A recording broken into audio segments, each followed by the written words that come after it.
I'm not kidding you when I tell you that there's at least 100 people that go every year.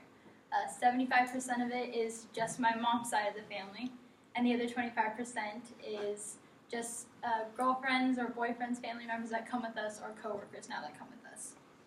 So actually, according to Charles A. Butcher, from the article Camping Outdoors, outdoor education through camping has actually become a curriculum in some schools.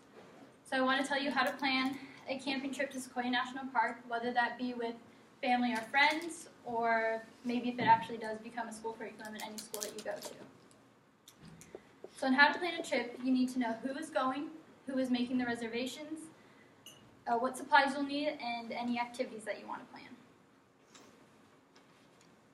First, so who's going is probably one of the most important. There's only 8 people per site, and so you need to know who's bringing the grandparents, obviously, with you, what kids are going, and definitely you need to know how much food you need to bring for what group you're going with. There is a market actually at Sequoia National Park and like a little pizza parlor, but I've never had like greater food than the food that I've had outdoors. Spaghetti is definitely my favorite out there.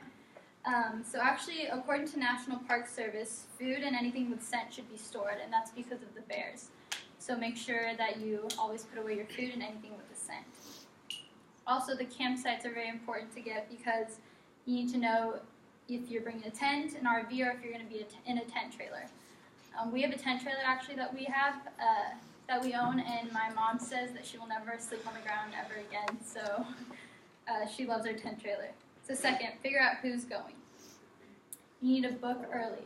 So my dad usually gets the campsites, and you have to get them at least a year in advance. They go like as fast as concert tickets go sometimes.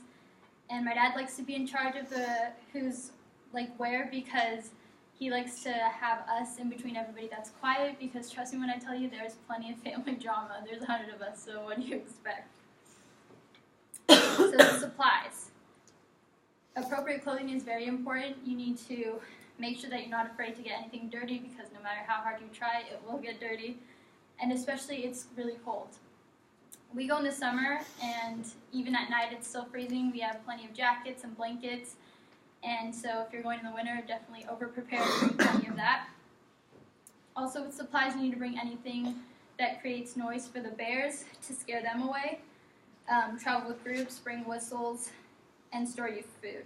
So an article by John M. Gliana from the Las Vegas Review-Journal, published in 2016, a black bear actually came into the Sequoia National Park website. They actually get way too comfortable with humans sometimes if you feed them, so you need to make sure that you have everything packed away, not only for your family safety, but also so that the bears don't get terminated. So fourth, you need to definitely plan plenty of activities. My cousins come along, and they're like 5 or 6 now, and they get bored very easily. We have scavenger hunts planned for them, and charades is definitely one of their favorites. And for the adults, they have definitely many drinking games, gambling games such as Left, Right, Center, or any card games that we have. And we have a family, my cousins, they're called the Butts family, and they actually win every year, so it's rigged, but we still haven't been able to prove it yet. Also, there's a lake nearby that we always go to, and the water's freezing, but not cold enough to where we won't go into it. I mean, we go every year, and there's a giant log there, and we go on the log and we roll on it to see who can last on it the longest, and my grandma likes to give prizes after that. So my favorite activity to plan is actually the hikes. We go to Crescent Meadow, which is 1.8 miles and a 2 hours round trip, according to the Sequoia National Park website. There are plenty of bears to see. We at least see 2 every time we go, and it's not a strenuous hike. My grandparents even go on it, and they're totally fine by the end of it. So in conclusion, I'm very excited to go this summer at the end of June with my family and to bring some of my friends to have this experience. So now I hope that you're prepared to plan your own trip, whether you go with family or if it does actually become a school curriculum whenever you attend school. Thank you.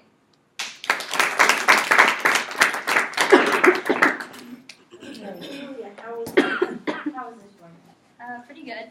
I felt comfortable with it because it was something that like I said, like I go every year, so it's something that I know a lot of information about. So Teammates, if you could please offer some feedback. I like how you added your story in there and you added very descriptive little tidbits like the spaghetti